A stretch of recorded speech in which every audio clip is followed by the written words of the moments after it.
If you're going to be successful and productive working from home, then the time has come to get smart about exactly how you do it. My name is Robin J. Emdon, and I've worked from home nearly all of my adult life, and I have learnt to be about as dumb as a rock when it comes to working productively from home. Your name, Dum Dum. Which is why, over the last couple of years, I've made it my business to discover for myself exactly how to get smarter and work more productively from home. In this video, I'm going to reveal top tips for doing exactly that, working from home productively. They're free, they're easy, and yes, they may even seem patently obvious. And yet, if you're anything like me, a self-professed chronic procrastinator, you either haven't been doing them or you just keep forgetting to do them. Stay with me until the end and it will become clearer exactly what you need to be doing, and my hope for you is that you will be both reminded and inspired to modify your work from home routine and massively, greatly, tremendously boost your work from home productivity. I will be revealing more hints, tips, hacks, insights and tricks in the coming weeks to help you stop procrastinating and get you into powerful, beneficial, life-changing productivity. So please remember to subscribe to the channel and comment below if you found this video helpful and you have suggestions for future topics that you'd like me to cover on the How to Stop Procrastinating YouTube channel.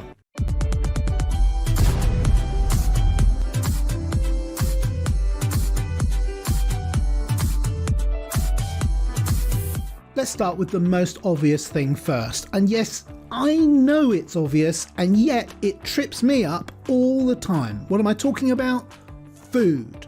Now, I'm not going to get flaky here and tell you what to eat and what not to eat. That's absolutely not what this is about.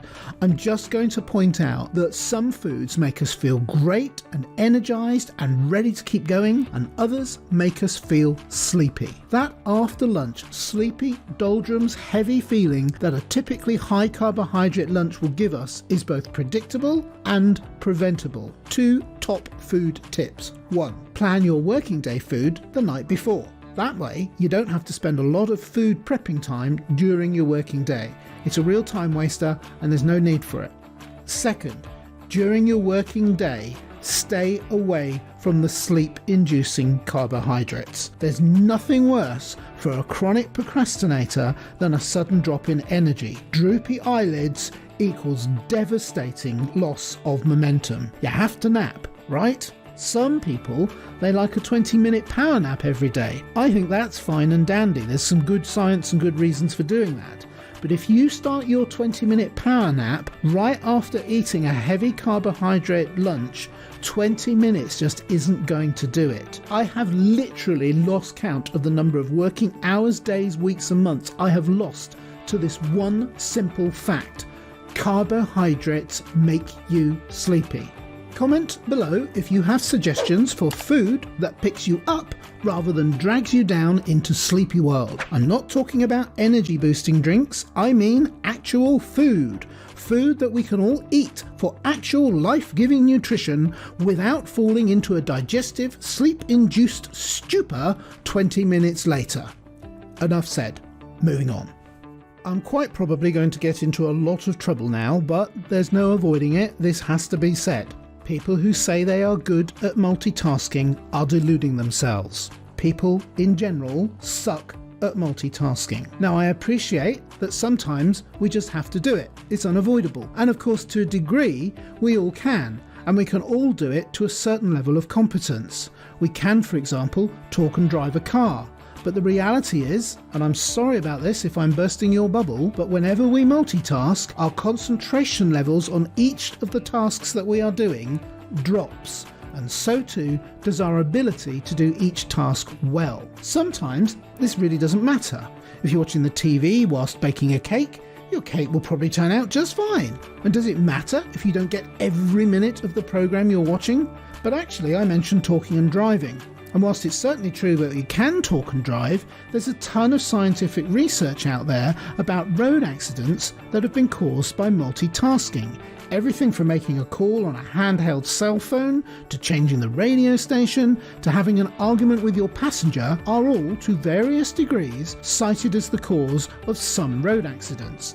Now, I'm not suggesting never talk and drive, but as a driver I can relate to this. There are times, in very bad weather for example, where my road visibility has been very low, that I've had to ask my passenger to stop talking to me because I really need to concentrate on my driving for a while. It's the same with work. Some jobs certainly require a low level of focus and concentration. But right now, for example, as I'm thinking about what to say to you right now, I'm giving you 100% of my attention. My internet is partially turned off, my phone is on flight mode, and I am completely present as I concentrate fully on doing the best job I can for you right now. So despite the obvious temptations and opportunities we all have to multitask when working from home, don't do it. If you have a TV, I do, put a screensaver on it. I love going to YouTube and putting on scenes of the beach with the sounds of the waves, white noise, no music. That's too distracting, and I find ways to shut down or off anything else that might distract enough to make you think I could do both. Well, you probably can, but almost certainly your productivity will suffer and you will lose your momentum. And that is a real killer for chronic procrastinators. Learn to make multitasking as something of last resort, not first. If you're a work-at-home parent, for example, and the kids are around, it's inevitable there will be a time, and lots of times, when you have to work and mind the kids.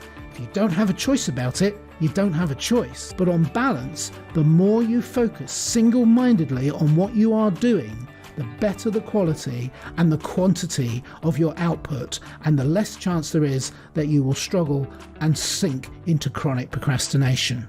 My final tip needs some context, because without understanding the rather unique psychology of a chronic procrastinator, this may at first not quite be as obvious as the first two tips. One of the pleasures of working from home is that you have the freedom to get comfortable, eat what you want, maybe sleep when you want if you don't have kids, and basically choose how to divide up your day between work, chores, and relaxing fun distractions. But if you're busy with your chores, sleeping, eating, and fun distractions, when do we actually get any work done?